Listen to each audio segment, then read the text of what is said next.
Anxiety is something that many people deal with on a day-to-day basis. But how do you combat anxiety? Or how do you reduce feelings of anxiousness?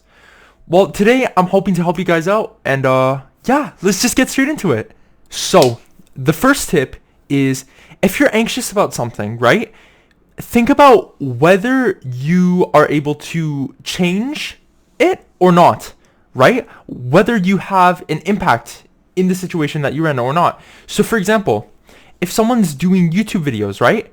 And they're concerned as to if people will like the videos or not. If they're already, like making nice thumbnails, preparing like a script maybe or notes, right? And they're doing the best that they can on their videos and they think the videos are good, right? They think their videos are good quality. Then they're doing all that they can.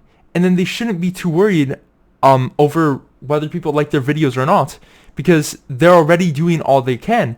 Now, if someone wants to do YouTube as a job, that's, a bit different, because then people, they do need to consider what other people think to maximize their chances of, getting in the algorithm and everything. But that being said, if someone's already doing the things to get themselves in the algorithm, right? Like having good titles, thumbnails, like tags as well, everything, then they shouldn't be too concerned about it because they're already doing what they can, right? They, can't really do too much more than that. I mean, editing as well is something that can help a lot of people, for instance.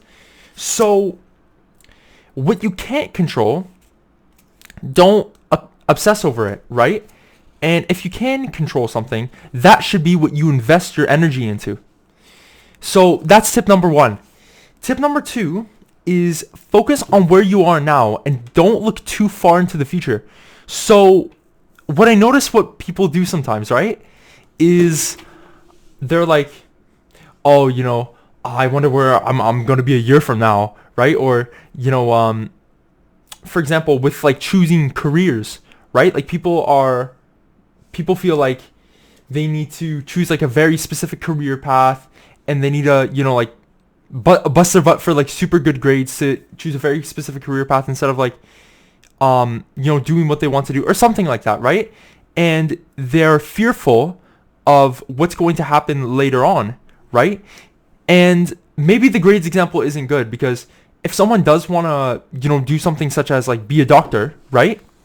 Then good grades are required in school, right? But otherwise, my point is that don't focus too much on what's going to happen like super far into the future. It's good to plan for the future and it's good to envision what you want.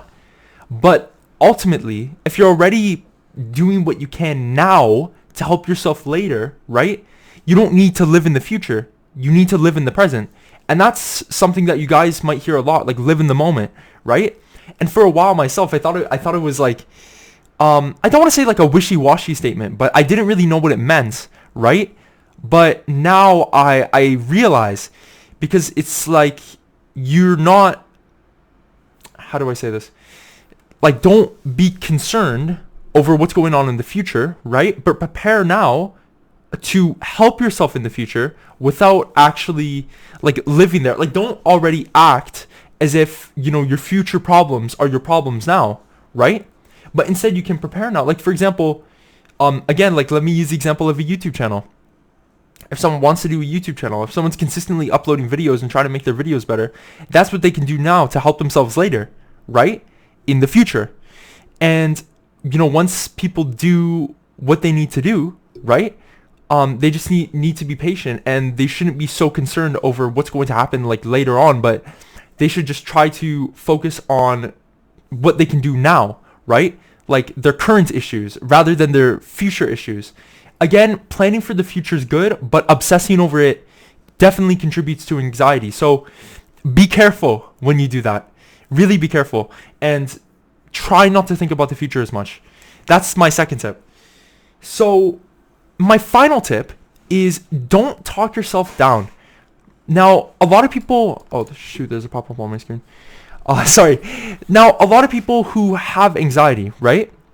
They talk themselves down. Like, it's almost like they lack confidence, right? Even just, you know, like speaking to some people, like if they've mentioned that they have anxiety previously, I notice that it's almost like, specifically if they have social anxiety, it's like they try to compensate, you know, like they expect other people to not really like them, right? So sometimes they say, oh, I'm bad at this, oh, I'm so awkward, oh, this, oh, that, to try to, you know, like preempt it. It's like a shield, right? Because if they say it themselves, they're kind of expecting other people to say it. So basically my point is that feelings of anxiety come from people feeling as if they can't accomplish something later on, right? Like that, you know, they're going to be screwed later on, that they're going to be in trouble, that they're going to have to undergo adversity, and they're not going to be able to overcome that adversity. So if people are more confident, right? Like I have a video on confidence, for instance, how to build more confidence. You know, please feel free to check that out after this video. Or just even now. But basically, right? You need to believe in yourself, and that, you know, like, you need to have a sense of self-worth, and you need to believe in your abilities, and, you know, like not put yourself down, not say, you know, oh, I suck at this, oh, you know, I'm going to do poorly, right? Like don't put those negative affirmations in your mind, because then you're going to start believing it. And then even if like you had the skill to accomplish something, right?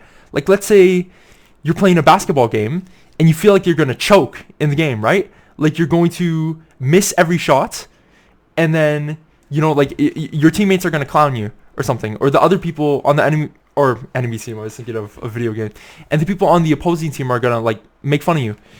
Don't think of that. Just think, you know, I'm going to do well this game, right? And even if you don't, think like, okay, this is what I did well. This is what I could have done better, right? Like think about what you do better, but don't attach it to your self-worth.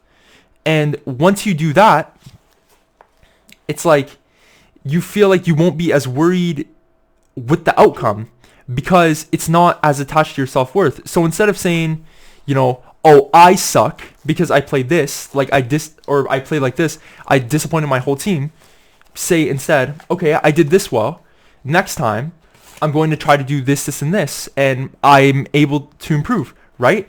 Like you got to have that faith in yourself, man. You can't think that, you know, you're a failure, or that, you know, you're bad at something, because then, you know, regardless of how hard you train, ultimately you're setting yourself up for a worse result, because in your head you already put the thought that, you know, like you're not capable of doing something, right? Or your efforts aren't enough.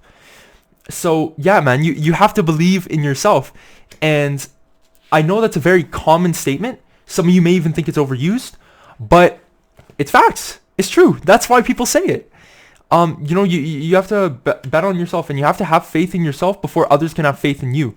So third and final tip, avoiding negative self-talk, and, you know, reinforcing the pursuit of your objectives, right? And increasing the probability of you achieving what you want to achieve through positive self-talk is super important.